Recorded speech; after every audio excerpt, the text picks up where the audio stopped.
अरे उद्या जर तिने काय तक्रार बिक्रार केली तर केवढ्यात जाईन ती. आणि औषध पिऊन काय होणार आहे?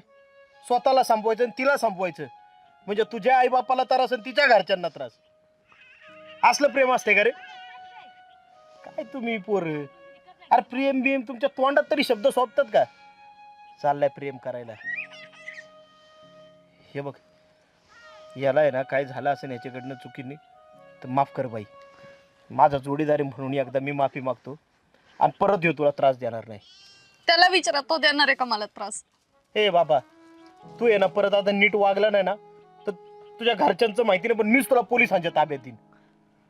कशाला असं वागतो रे तू? नाही बोलत काय आता. नाही बोलत काय आता नाही? अरे आता तरी नीट वाग. येळ गेलेली नाही अजून. हे असंच मागं फिरत राहिला ना कोणाच्या तरी वेळ निघून जाईन, उपाशी मरशील.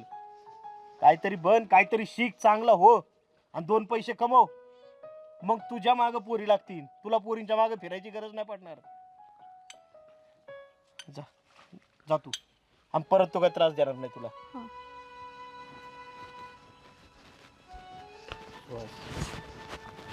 का असं वागतो बाबा?